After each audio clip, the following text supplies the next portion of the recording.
Los hechos, más allá de las noticias, están en Café con Óscar Sánchez Oviedo. A continuación, nuestro sorbo principal.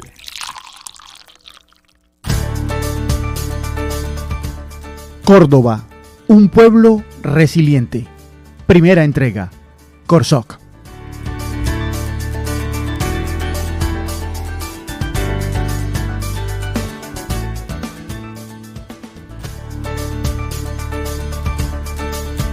Antes de entrar en materia, escuchemos el contexto. Octavio, Hernán y Albeiro son monterianos. No se conocen entre ellos, pero tienen en común que adoran su ciudad y viven de lo que producen diariamente para sostener a sus familias. Octavio es vendedor ambulante de frutas desde hace 10 años. Lo mío, pues lo que más regular vendo es fruta comestible, naranja, piña, lo que encuentre pues de fruta en la plaza. Hernán tiene 27 años viviendo de una tienda de barrio. No, menos mal, afortunadamente somos 3 personas nomás. Y Albeiro lleva 10 años como taxista. Entonces cuadra, un día que uno no trabaje ya, uno vive de lo poco que se gana aquí. El jueves 31 de marzo y viernes 1 de abril del año 2016, estos 3 hombres estuvieron unidos, aunque no se conocen, por el miedo, la sorpresa y la indignación que les causó ver por primera vez a la capital del departamento de Córdoba totalmente paralizada por una amenaza. Octavio no pudo sacar su triciclo con frutas y se vio en aprietos para suplir las necesidades de sus 2 hijas, de 15 y 9 años. Pues se perdieron 2 días, porque primero que todo el comercio estaba cerrado, y segundo en el mercado no dejaron trabajar esos días. Entonces fueron días que a uno le afecta económicamente porque esos 2 días uno se queda en la casa sin hacer mayor cosa y lo poquito que uno tiene pues tiene uno que subsistir de eso. Pero estuvo mal ese día para que hubo pérdida porque ese día quedó fruta y la gente estaba atemorizada y nadie quería pues salir a comprar o a llevar algo de lo que uno llevaba. Hernán, impulsado por el miedo de su barrio, tuvo que cerrar su tienda aunque intentó, por varias horas, tener un día normal. Grave mal, pues sinceramente muy mal, porque la gente, todo el mundo se escondió, nadie salía, la presión de la gente que ya iban a venir a agarrar los negocios a piedra, que había que cerrar. Fue un desastre, fue una pérdida, la verdad. No les sabría decir el total en pérdida, pero sí se reflejó bastante porque las ventas se reducieron un 80%. Albeiro recibió una orden tajante del dueño del taxi. No se trabaja porque la gente tiene miedo. No, guardado en la casa, no pudimos trabajar. Salimos y tuvimos que guardar enseguida los carros, porque era zozobra, miedo por todas partes, que iba a haber atentados y eso, y tuvimos que guardar. Pasamos en la casa, descansando. Un panfleto, varias cadenas con audios y fotografías falsas o sacadas de contexto, y un rápido voz a voz, alimentado en parte por la afición al rumor, provocaron más pánico que las bombas que fueron detonadas en Montería a finales de los 90 y los homicidios selectivos de la época en que las autodefensas se imponían como una especie de paraestado. Lo peor se vivió el viernes, cuando la ciudad entera hablaba de cómo le dispararon a los pasajeros de un bus que cubría la ruta Montería-Cereté y cómo quemaron un camión en cercanías al municipio de Pueblo Nuevo. En ambos casos, por no atender la orden de paro armado de las autodenominadas autodefensas gaitanistas. La historia de estos 3 hombres y su experiencia en un paro armado hace parte de la crónica El día en que Ralito se le atravesó a La Habana, publicada en este programa en el año 2016. Usted puede escucharla completa en nuestro canal de YouTube. Refleja lo sucedido 10 años después de culminado el acuerdo de Ralito firmado entre el gobierno y las autodefensas en julio de 2003 y finalizado en agosto de 2006 con la desmovilización de alrededor de 30.000 combatientes. Eduard Cobos, excomandante de las autodefensas, conocido con el alias de Diego Vecino, aseguró en una entrevista que me concedió en el año 2024 que el asedio de grupos armados ilegales no culminó para Córdoba ni para el país porque el proceso de Ralito dejó disponible mucha materia prima. Lo que ha sucedido con el reciclaje del conflicto, que entre otras cosas no hay un solo proceso de paz en el mundo. Revisemos los procesos para no ir lejos de Centroamérica, que no hayan tenido desafortunadamente un porcentaje, un índice de reincidencia en el conflicto. Lo que ha sucedido es precisamente el fracaso de la reincorporación. Es que el éxito de los procesos de paz no es contar fusiles y quemar camuflados. El éxito de los procesos de paz es la reincorporación plena a la vida civil, a la sociedad colombiana, al seno de sus familias, de los combatientes que voluntariamente dejan sus armas y se someten al imperio del Estado. Y cuando la reincorporación falla, con un fenómeno de más de 6 décadas en Colombia, con el agravante de hace 30 años para acá del narcotráfico, que es el combustible que alimenta el conflicto, pues desafortunadamente los que persisten en el conflicto encuentran en esos desmovilizados la mano de obra calificada y terminan persuadiéndolos, terminan convenciéndolos para que regresen al conflicto. Pero si usted revisa, en el caso, hablo del caso nuestro de las autodefensas, desmovilizamos 30.944 hombres y mujeres. ¿Cuántos de ellos reincidieron en el conflicto? Es un porcentaje muy mínimo. Lo ideal sería que fuera 0. Pero desafortunadamente esa es una situación que se presenta en los procesos de resolución de conflictos internos. En el caso nuestro, ojalá fuera 0, hay un porcentaje pero muy inferior a lo que pasa en otros casos. Y revela que en el proceso de Ralito, él y sus compañeros se sintieron traicionados. Aquí el gran responsable del incumplimiento de los acuerdos de paz ha sido el Estado colombiano. Yo le voy a hablar de 3 o 4 aspectos muy puntuales. Uno, en la mesa de negociación hablamos de la reinstitucionalización del Estado en las regiones que nosotros abandonábamos. El Estado nunca llegó. ¿Quién llegó primero? ¿El nuevo actor o los actores vigentes? Llegaron primero las guerrillas que no se habían desmovilizado en ese momento, FARC, ELN y otras, a las regiones que nosotros entregamos, y después los nuevos actores denominados de autodefensa o de cualquier rótulo. Esa falla es uno de los incumplimientos, la reinstitucionalización del Estado colombiano en las regiones abandonadas. 2, los programas de reincorporación, los proyectos productivos, la mano de obra y ocupación para los desmovilizados, precisamente para que no tuvieran nuevamente oportunidad de reincidir en el delito. Todos somos cabezas de familia. Si esos desmovilizados hubieran tenido los programas de reincorporación, digamos, activos y verdaderamente productivos, pues no estuvieran hoy algunos de ellos, desafortunadamente, nuevamente reciclados por el conflicto. 3, nadie negocia para irse a la cárcel. Esto es un engaño. Al país le han querido vender la idea de que el proceso de nosotros fue un proceso de sometimiento a la justicia, y casi que le han querido vender la idea de que entregamos los fusiles para irnos a una cárcel, para irnos extraditados. El tema de la extradición se tocó en la mesa. Hay una grabación que se filtró en algún momento donde incluso llamó la atención porque el señor alto comisionado para la paz de entonces manoteó la mesa y se cae un pocillo, y entonces inclusive algunos medios llegaron hasta decir que nos habíamos ido a los puños o que le habíamos pegado al comisionado. El tema del de la extradición se tocó.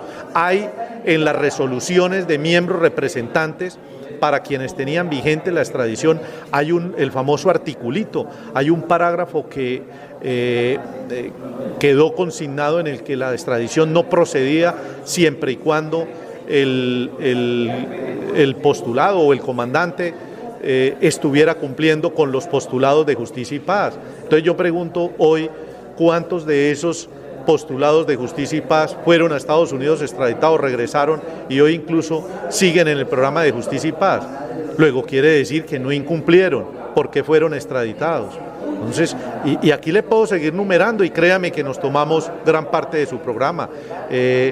Lo que pasa es que al país le han querido vender una idea muy distinta para justificar el fracaso de la reintegración y para justificar el encarcelamiento. La entrevista a Edward Cobos o Diego Vecino hace parte de nuestra serie de entrevistas Se habla de paz, publicada en este programa en el año 2024. Usted la puede escuchar completa en nuestro canal de YouTube.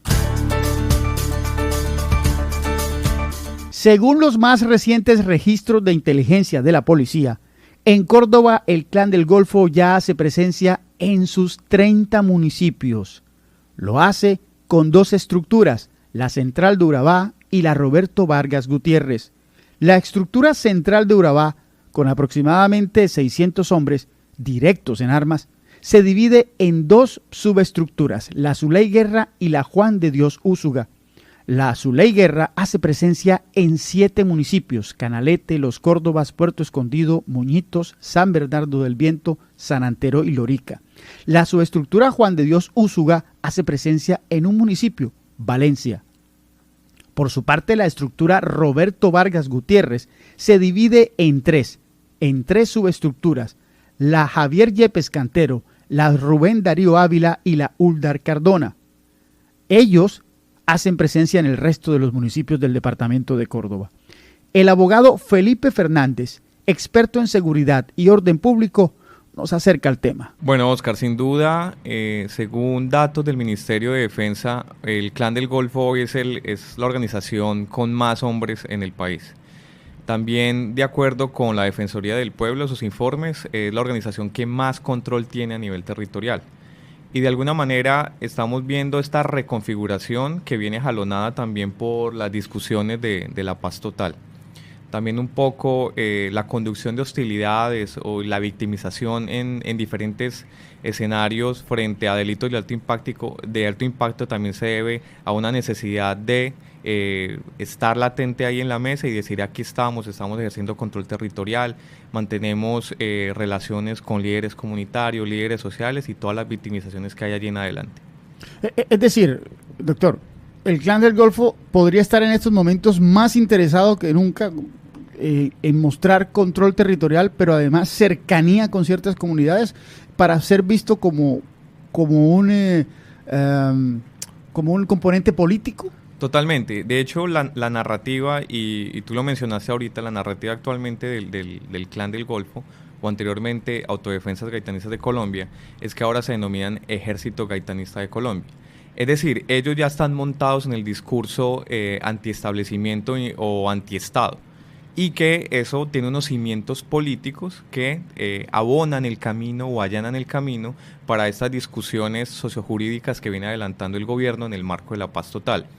Pero ahí el Clan del Golfo tiene un freno de mano y le ha dicho al gobierno, y es que no quiere una ley de sometimiento, como se ha venido discutiendo, sino que lo mínimo que ellos esperan es justicia transicional e indulto por alguno de sus cabecillas de altos mandos. La entrevista completa, emitida en este programa en noviembre de 2024, usted la puede escuchar en nuestro canal de YouTube. La encuentra como Clan del Golfo en Córdoba, el análisis. Con todo este contexto, ahora le invito a escuchar Córdoba, un pueblo resiliente. Primera entrega, Corsoc.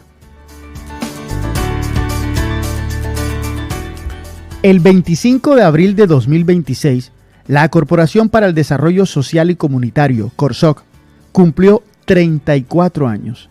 Nació en Tierra Alta, municipio ubicado en el sur del departamento de Córdoba, con 3 líneas claras de trabajo: la niñez sin acceso a la educación, los campesinos sin acceso a la tierra y las familias damnificadas por desastres naturales como las inundaciones causadas por el río Sinú. Es imposible para una organización no gubernamental nacida en esa zona y de trabajo directo con las comunidades evitar encontrarse de frente con el conflicto armado. Por eso, en 1995 tuvo su primer gran reto en el tema, como lo narra Pedro Acosta, director de Corsoc. Hasta los primeros desplazamientos masivos de Córdoba se dieron ahí en Tierra Alta. En esa década de los 90. Sí, señor. A finales de los años 95, un primer desplazamiento masivo de 65 familias familias que venían del municipio de San Pedro Urabá, que ni siquiera eran de Córdoba, venían de San Pedro Urabá y se vinieron al municipio de Tierra Alta, y la organización allí hizo un proceso de acogida con la iglesia Cristo el Rey, una iglesia cristiana allí en el municipio de Tierra Alta, y luego se hace un proceso de reubicación de esas 65 familias en un predio que hoy es conocido como Villa Madeira. Madeira en honor a un misionero que donó los recursos para comprar la tierra. En ese momento, estamos hablando a finales del año 95, y nace la primera reubicación de familias víctimas del conflicto armado en el departamento de Córdoba. Así empezó esta espiral de violencia que hoy todavía vivimos, ¿no? Podemos decir que ese fue el inicio de esta etapa violenta, ¿no? Sin tener en cuenta las anteriores, sin tener en cuenta toda la historia violenta del país. Correcto, a finales de los años 80, 90, pues aquí en el departamento de Córdoba se desata toda esta ola de violencia, con masacres en diferentes partes del departamento, y bueno, los desplazamientos masivos en el sur especialmente arrancan a finales de los años 95, 96, y todos los años de ahí en adelante a Tierra Alta llegaban desplazamientos masivos, y la organización CORSOC empezó a trabajar con esta población y a buscar alternativas y a hacer procesos de reubicación año tras año en el mismo municipio de Tierra Alta, luego en el municipio de Puerto Libertador, en el municipio de Montelíbano, y logrando conformar unas 12 nuevas comunidades de población desplazada y que fue reubicada por el liderazgo de CORSOC, pero con el acompañamiento de muchas organizaciones de cooperación internacional y algunas entidades de gobierno. ¿Cómo funciona CORSOC? ¿Quién apoya a CORSOC? ¿Cómo consiguen ustedes recursos para apoyar a la gente? Porque no es fácil, son comunidades enteras que ustedes apoyan. Bueno, CORSOC desde sus inicios arrancó, digamos, con un acompañamiento de una organización internacional que se llama World Vision. Ellos fueron los que nos capacitaron a finales de los 80, a los principios de los 90, y a través de ellos pues arrancamos este proceso de conformación. Luego la organización arranca un proceso de gestión con su director inicial y la gente que estaba al principio. Yo no arranqué con CORSOC, yo llegué en el año 2002 como director, pero los directores que me antecedieron hicieron una gestión muy buena de poder conseguir apoyo de comunidades internacionales, comunidades de fe, pero también de organismos de cooperación internacional. Entonces allí CORSOC empezó, cuando yo llego, yo arranco un proceso pues ya de lanzarme un poco a toda esta gestión con la cooperación internacional, con organizaciones como Acción contra el Hambre, Médicos Sin Fronteras, Cruz Roja Internacional, TIRFAN, y bueno, muchísimas que en este momento se me olvidan, pero CORSOC ha logrado hacer una gestión de recursos con la cooperación internacional, pero también con las entidades de gobierno, entidades del Estado, que tienen que ver con el tema de las víctimas del conflicto armado, con el desarrollo rural, y con algunas empresas del sector privado. Entonces, hemos podido, digamos, acceder a este tipo de recursos a través de la gestión de proyectos que hacemos con el equipo de la organización.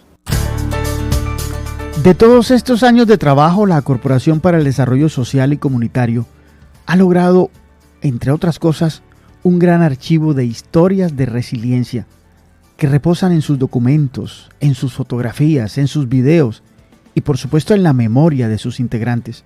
Son historias reales, donde las víctimas se convierten en líderes, en héroes y heroínas. Y son tantas que la memoria del director se ve en aprietos para recordar cada uno de los casos. Bueno, la verdad es que estas comunidades que te cuento, las comunidades de Villa Madeira en el municipio de Tierra Alta, es una comunidad resiliente que, a pesar de que fue la primera comunidad que llegó desplazada al municipio de Tierra Alta y que con su proceso de reubicación luego sufre una situación de violencia muy fuerte, que fue el asesinato de una persona dentro del templo en plena predicación, una escuela dominical, un domingo. Eso generó un trauma muy grande en la comunidad. Además, sin embargo, la comunidad se repuso de allí, las familias de la persona asesinada hoy están liderando procesos de reconciliación. Entonces yo creo que esa es una de las comunidades que tiene esos signos digamos, de resiliencia, y ahí están pues varios líderes, en cabeza de Pablo Durango, su familia, líderes también como Neder Vargas, bueno, otros que no me acuerdo el nombre ahí, pero también está otra comunidad que se llama Villaluz, que también tienen muchos líderes con una capacidad de resistencia muy, muy alta. La comunidad de Nueva Esperanza, ahí está la esposa del pastor Avelina, y ella quedó sola con 12 hijos. Le asesinaron al esposo, que en ese momento era el pastor de la comunidad y el presidente de la acción comunal, arriba cuando hubo la masacre en el Alto Sinú, y ella quedó sola con 12 hijos. ¿Eso fue en el 2003, claro. Mayo del 2003, que hubo una masacre allá en Naín, y esta mujer hoy es líder en su comunidad, junto con otras personas, por mencionar un nombre. Y ahí hay un grupo de personas que están liderando ese proceso, que han sacado su comunidad adelante. Si me vengo más acá cerca a Montería, está María Zavala, que es una mujer, pues, premio Cafán aquí, una mujer que a pesar de su edad, que ya es una anciana, sigue luchando, sigue trabajando en su comunidad por sacar adelante aquí en el municipio de Montería, en Las Palomas.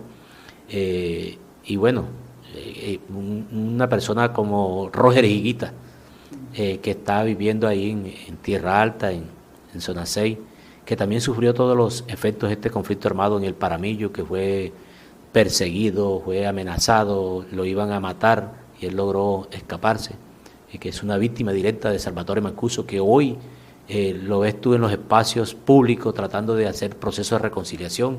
El año pasado tuvimos un evento aquí y él y Mancuso se dieron la mano, hablaron de cómo avanzar en temas de reconciliación. Entonces creo que personas como él, un Israel Aguilar en el sur de Córdoba, en el Alto San Jorge, es también un símbolo de resistencia de las comunidades indígenas zenú que están allá.